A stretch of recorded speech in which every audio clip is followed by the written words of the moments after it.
3rd of September 2025, the coalition has grown from an idea to a truly global platform with 59 members and 9 partner organizations. Over these years, CDRI has enabled countries to access international expertise, technical support, funding opportunities, research collaborations, and innovative solutions, all to strengthen the resilience of infrastructure worldwide. So to discuss CDRI's 6-year journey, its flagship projects, the impact it has achieved, and its long-term vision for resilient infrastructure, I'm joined today for a conversation by Mr. Amit Prathy, Director General of the Coalition for Disaster Resilient Infrastructure. Thank you, sir, for your time. Absolute pleasure to have you with us on this edition of Samvad on Sunset TV, and also for congratulations on the 6th anniversary of CDRI. To begin our conversation, let's talk about how the 6-year journey has been. It was back in 2019 when the Prime Minister announced the launch of CDRI, first as a global initiative to encourage, to promote resilient infrastructures worldwide. But the journey has been remarkable, as we just told our viewers. So from your perspective, talk to us about CDRI's growth over the last 6 years in terms of its vision, its mandate, and most importantly, the global acceptance that it has had. First of all, Tina, thank you so much for inviting me. I think, as you said, it's a really pivotal moment for us. The Honorable Prime Minister launched this initiative in New York, in the climate summit, basically saying that India will bring leadership to a topic that's very, very critical to not only India, but to the world. When we talk about coalition for disaster resilient infrastructure, I want to emphasize all 4 words. Coalition, it's India-led, but it's a coalition. Disaster resilient infrastructure, if you think about, the amount of infrastructure we're building today in India and around the world, something like 20 new bombers of infrastructure has to be built in India alone. Add Africa, add other parts of the world, we're building a lot of infrastructure. Yet, as we look around on a daily basis, we're seeing activities like cyclones, we're seeing events like earthquakes, we're seeing tsunamis, etc., that are damaging infrastructure. So as a topic, it is really critical to see how India brings leadership to a topic that's important to us and for others. It's easier said than done, right? I think the pace of development that we're seeing in India is unprecedented. No other country, except maybe China, has gone through this scale of development. Now, building a movement, I'm very proud to say that when we launched, there were 16 members to CDRI. Today there are, you said 59, today there are 60. So we are really adding members very quickly. It speaks volume to the mandate, but also to the importance of the agenda. So the last 6 years, it's really been about, taking an idea, giving it shape, giving it sort of a structure to say, what do we do? DRI, disaster resilient infrastructure, needs a lot of definition. We spent a lot of time trying to unpackage that. Unpackage, how do you build your roads so they don't get damaged by landslides? Is the work done? No. The work has just started. I can answer, I can go on, but maybe I'll give you a moment to just maybe ask me the next question. I do have a lot of questions, especially on the urban resilience, because that's something that we're dealing with, and the challenges every now and then across different cities, not just in India, but worldwide. Yeah. But for now, let's come back to CDRI's remarkable growth. 6 years, nearly 60 members, not nearly, now 60 members, and 9 partner organizations. What does this global confidence say about the kind of work you've done in terms of how you started with, but where you are today? Yeah, so I think when we started, it was still a very new topic. We all have agreements that we sign up as countries. There's something called the Sendai framework that most countries have agreed to pursue to reduce disaster risk in our countries. One of the key targets is on resilient infrastructure. The target was set, countries had agreed to the target, but in 2019, we're still seeing a lot of countries had not yet worked towards that target. So we've spent a lot of time in the last 6 years starting to build an argument for how do you focus on resilient infrastructure, how do you meet that target. I'll give you an example. We came up with a report a year and a half ago that highlighted that every year we lose infrastructure, we lose value because of disasters. So when you have an earthquake and your house is collapsed, or when you have a cyclone and the power grid gets impacted, when you add up the amount of damage that we suffer as a world, it adds up to something like $700 billion worth of infrastructure damage. That was an argument to help countries, start to pay more attention to this. Now, what we've done is that, we've come up with initiatives for island nations, for example. We're working with the Dominican Republic in the Caribbean. We're working with Fiji. We're working with Dominica. These are islands in the nation that are repeatedly getting hit by cyclones, other kinds of earthquakes, etc. And they're losing infrastructure. So what CDRI as a coalition is trying to do is saying, how do we provide support to these islands? How do we give them technical assistance? How do we help them upgrade their building codes? How do we help train their next generation so that they can start be better prepared? These events are not going away.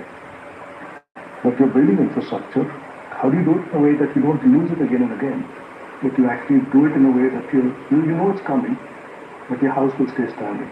How does CDRI's role complement the work of other agencies in this area, such as COP, the Sendai framework you mentioned, or the SDGs? We have a list of 17 goals. So how are you complementing your work with these? So because they're focused on disaster-relevant infrastructure, SDGs, all of the goals, I think there's an infrastructure element to those goals. If you want to meet the ambition of the goal number 6, which is on water, or you want to meet the ambition of goal number 11, which is on cities, infrastructure plays a critical aspect of how do you meet those goals. Now, when you lose infrastructure, you're not basically meeting that goal, or you're compromising. If you say, I want to build sustainable cities. Sustainable cities means providing housing, water, other forms of infrastructure. When you're building it and you lose it, you're not meeting your goal. So infrastructure is the backbone of development. Infrastructure is the backbone of meeting the SDGs. Yet you're not able to meet those goals, partly because you're also losing infrastructure. So with climate change events intensifying the disasters, not just in India, but across many countries worldwide, what are the emerging infrastructure vulnerabilities that CDRI is focusing on? And especially in this context, if you could highlight what role you're playing in the low and middle income countries. Sure. So I think when you talk about climate change, maybe I'll highlight two things that are getting worse. One is the whole notion of extreme heat. Because of global warming, we are actually now trapping a lot more gases in the atmosphere that is actually heating up the planet. We feel that, we see that. Now what happens is that actually accumulates more pressure. The clouds are heavier, we see heavier rainfall, we see rainfall which is like a certain volume that falls that we've not expected in the past. Now, for our cities, for example, we're looking at now cities across 5 countries where we're trying to see how cities can be better planned for larger volume of water that's coming. So how do you manage your floods better? We're looking at how extreme heat is interfering with infrastructure. I'll give you an example.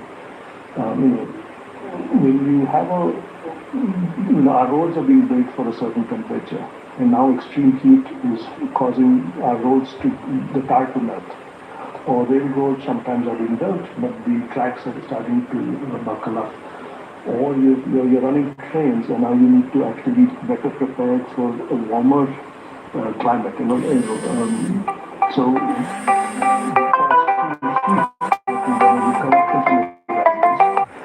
Because we are a coalition, we brought together experts to say, what can we do in the context of, let's say, metro. We're all using metro. Metro relies on a certain kind of ridership. Now, if it is a very hot day, you may not want to walk to the metro. So what do you do in that context? If you're a metro provider, can you start to think about not only do you need to provide your service, but you need to ensure ridership. You need to ensure that the person who's going to be riding the metro can get into the metro, get off the metro from the starting point to the end point. So we came out with an advisory for the metro. Similarly, we're putting something together for, say, schools. When we talk about, again, a very hot day, our children are studying in very hot conditions. Can we do something to reduce the temperature inside? Can we do something for the school to be a cooler space? So what we're trying to do is bring experts from around the coalition members to say, Focus on schools by doing A, B, C, and D. Focus on your metro system to make sure your ridership is there by doing A, B, C, and D. So what we're trying to say is that these challenges that are getting exacerbated because of climate change, because we are a coalition, because we have access to expertise in 60 members now, how can we bring together knowledge quickly that can then inform the people who are trying to make decisions around this infrastructure? So we're trying to break down climate change, because otherwise climate change is such a big topic that for an infrastructure provider, how does it affect you? So we're trying to help translate that climate change into the decisions that an infrastructure provider has to be thinking about. Either you're building it, or you need to maintain your infrastructure, or you need to think about ridership. So we're really trying to unpackage this problem of climate change, particularly extreme heat and water and floods related for infrastructure provider. So on one end, it's creating sort of these advisories and knowledge. On the other end, we're also trying to see how we can support countries. I've just had a delegation from the African Union here for the last 2.5 days. And we've been talking to them to say, how do we as a coalition support the urbanizing continent? Africa is urbanizing very quickly. The research shows that on that continent, the impact on infrastructure from climate change, the problems of today will be exacerbated by about 25-30%. So we're sitting with them and saying, how can we support you through technical assistance grant funding, where your decision makers at the city level can start to be better prepared for this, either more flooding or water scarcity or extreme heat that's related to climate change. So we try to create these channels. And that's very interesting. So tell us more about what these solutions are. Are these technology-based solutions, or are you taking us more towards nature-based solutions? What are these solutions, especially in context of the Indian cities, if I would like to? So I would say that, at the most basic level, it is about the ability to innovate. When you talk about various kinds of solutions, I want to emphasize that there are some solutions that exist today, but there are some solutions that still need to be developed. So for CDRI, we're trying to look at it from a point of view of today's solutions are about how do we bring knowledge from other countries or other cities, even within India. Some cities like Ahmedabad has been dealing with extreme heat for a much longer period than other cities. So it's about transfer of that knowledge. For other cities, it's about, what is the context in your condition and how can other countries who are doing something, how do we bring it to you? Now, examples, we worked with the National Disaster Management Authority in India, and we came up with a guideline on cooling centers. So I think about 3 weeks ago, a number of us in CDRI, NDMA, and several knowledge partners came out and put out a guideline on developing cooling centers across the country. This is an advisory of saying to city governments, when you have temperature exceeding a certain threshold, here are certain ways of approaching building a cooling center. It gets into location, it gets into materials, it gets into creating thermal comfort inside, it gets into safety, it gets into a lot of aspects of saying, we need shelters from the heat, particularly for our workers who are working outside. Here is one way to do it. So that's a specific solution. With nature-based solutions, we've also realized that if you pay attention to what is going on in our natural environment, sometimes the solution may already be there. An example is mangroves. So if you think about mangroves along coastal areas, there's a lot of coastal erosion that we're facing. India is facing, Bangladesh is facing, a lot of countries around the world are facing. Traditionally, if you ask an engineer, they would have said, let's build a seawall. There are examples of seawalls around the world. I'll give you an example in Vietnam. I was working up the coast, in the coastal province in Vietnam, and there's a beautiful abandoned, in a place called Han Li, there's a beautiful abandoned church. So this was a province in Vietnam where there's a lot of Catholicism. The church was part of the community about 100 years ago. It's on the coast, but today the church is standing literally on the beach and it's abandoned.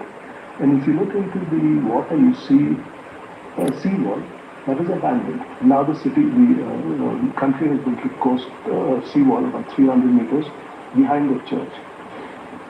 what that tells me is that you can build seawalls, but the ocean is actually maybe going to take it over. Now we're realizing that mangroves, which are a natural system, can actually do a better job of protecting your coast. They're living environments. They provide livelihoods. They don't decay with time, which infrastructure does, which hard infrastructure does. So there's a big push today to see how within nature you find such solutions, which are, the US came up with a nomenclature called engineering with nature. Just a recognition that nature-based solutions or natural environment provides the solutions that can actually help address some of these increasing risks that we're facing.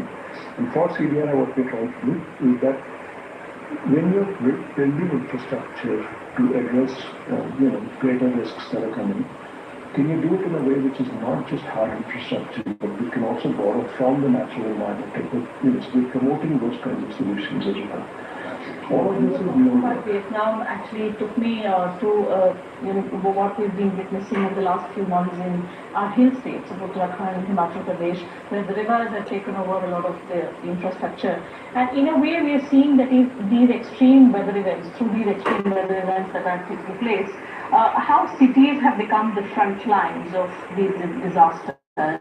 And they're not just causing widespread damage to property, to lives and property, but of course in terms of infrastructure resilience, there's a huge question mark. What are the gaps in the Indian context that you think that we need to immediately address, because such incidents are only increasing every day? Yeah, so I would say three things. I think one, a better understanding of where the risk is. So when you see images of destruction, which is really, really unfortunate in our hill towns, you often realize that there is a river stream. There was a very recent example of the river actually overflew its boundaries, and whatever was built around it got damaged. Now, river streams take a certain course, and they do change. But there is now science available to help understand how does a river flow and how much could it change. It's not 100% predictable, but it is relatively more predictable than it was in the past. So we need to really do a better job of understanding where are those risk-prone areas in our hill towns. Where is that? Where is that stream, that gully, that area that could maybe have more landslides just because of the geology there. So we can do that. We can understand that and we can map it. So that's really needed. The second part of that is, what do you do when it comes to building your buildings and roads, etc.? How do you actually take that information into your decisions of where to build, right? Now, we are facing rapid development, rapid urban development. It's not easy to be completely planned with everything, but we really need to make much more effort towards saying, if I know where the risk is, how do I avoid that area? How do I really make sure that, as a government, I don't allow development, or as an individual who owns a property in that location, I need to be, am I really willing to put my investment in building a building in a place which, it's high likelihood of collapsing? So that's the second part. The third part is capacity. Our professionals, we need many more, the number of people we need who can actually get into these complex problems and help solve them. It's the need of the hour. I think we don't have enough trained professionals who understand the complexity of the problem to build better. In fact, since you're an expert on urban resilience matters, let me ask you this question. In urban planning, community participation is one aspect which is often overlooked. How can we encourage and promote more meaningful conversations and with the citizens, especially at a time when these strategies are being devised, because that's most important, because that's where perhaps all the effort should be made in. Are we lacking on that front, or if yes, I'm sure efforts are also being made towards that. So tell us more about what these efforts are. Sure.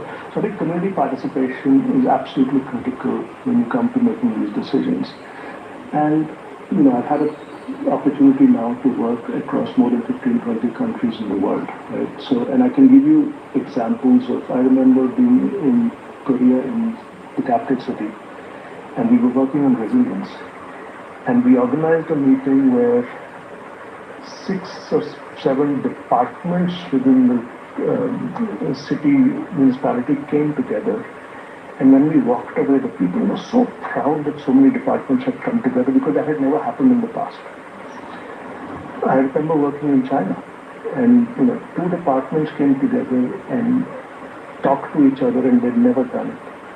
I remember working in Mongolia in the Gobi Desert in settlement planning there, and we had a town hall with people living in the city, in the settlement, and they were very excited to be engaging. In India as well, I think it's something we're learning. Traditionally we've always, look at Panchayat. What is Panchayat? It's a community engagement in decision making. Community engagement is about also having the confidence to say, I want to hear my community. I want to understand from their perspective, but it's also, there's a relationship that has to be built. Because we also have community members who will stick to a certain point and may not understand what the government is trying to do here. It's a two-way street, and that relationship building is absolutely important. In the disaster management field, what we say is that it's actually when there is no disaster, when things are normal, or when things are actually going on a day-to-day basis, that's when you need to build a relationship. Because when there is a disaster, you need that community engagement. You need to have the trust in your community, right? So a lot of effort actually goes into community engagement, but a lot more needs to be done. Okay, so in context of what you're doing and the kind of efforts that are underway, tell us about flagship studies, reports, or pilot projects where CDRI's findings have contributed majorly to building more resilient infrastructure, and particularly in a vulnerable community. You spoke about traveling so much across 15 to 20 countries, so you know each of those challenges, and how are we addressing them is something that we would like to know. Sure. So I'll give you maybe 3 examples. We have a flagship program called Infrastructure for Resilient Island States. We've got 4 governments that are supporting it. We're giving grants to island nations. Around, at this point, about 25 nations in the world are receiving grant funding from CDRI. It's an example in Dominica, in the Caribbean. The island was hit by a major storm, and they've got about 25,000 houses that got damaged. So CDRI commissioned a study to see how those houses could be improved. How do you actually, not only bring the house to livable standards for today, but then also be prepared for tomorrow's storms. So that study has just been finished, and now the country is trying to pull together resources to upgrade the housing. Similarly, in Fiji, we're helping the country look at early warning systems. So we're helping them come up with methodologies of developing early warning so that the community can be safer when there is a cyclone that comes about. In Comoros, we've just started a study to look at safe schools. So, again, it's an island that gets hit by cyclonic activity and other risks. And you're looking at schools and saying, we have 1,000 plus schools. How do you make them more resilient to the storms that are coming? In Papua New Guinea, we are working with the Department of Transportation to see how their roads can be more secure from landslide risk. So these are just a few examples of how we're trying to work in other countries to see how their infrastructure can be better prepared for tomorrow. In India, we did a study for the state of Odisha. We looked at the power grid along about 60 kilometers of the coast to understand, because of cyclonic activity, that is actually getting more frequent, more, the wind speeds are actually picking up beyond what they were. Because of climate change, something called gust speed that damages infrastructure is increasing. So we did a study, and we recommended to the state of how do you look at that infrastructure and where do you prioritize investments to upgrade your infrastructure. So we looked at things like the age of infrastructure, things like where could you get flooded, which towers could collapse, what were those towers feeding, if they're feeding a hospital, if they're feeding. So we came up with a whole methodology for the government to say, within the 60 kilometers, if you need to prioritize investments to upgrade, here are certain areas that are more vulnerable because of what is being served in those areas. So these are methodologies that are necessary, that are relatively new, but also replicable to other countries. So this is just an example. This was about the existing infrastructure and how to save them. But in one of your reports I came across, it mentions that 60% of the infrastructure required by 2050 is there. Tell us about how does this statistic shape CBRI's priorities and partnerships going forward? Sure. So, when you think about all of the new infrastructure that needs to be built, roads, power lines, telecommunication, schools, hospitals, etc., we have codes and standards today, which this infrastructure is being designed towards. Everything that we're designing, there are certain codes and standards that dictate what is to be done.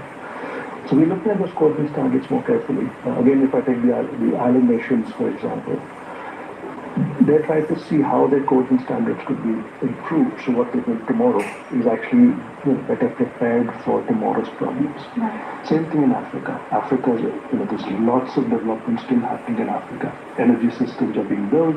Again, roads are being built. Housing is being built.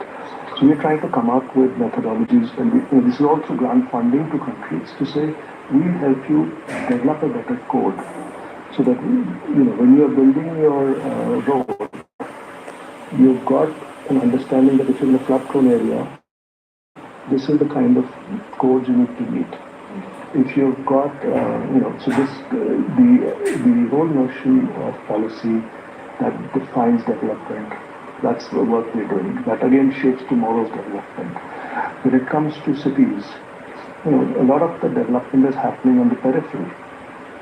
Now, how do you design it in a way where you're recognizing your risks already?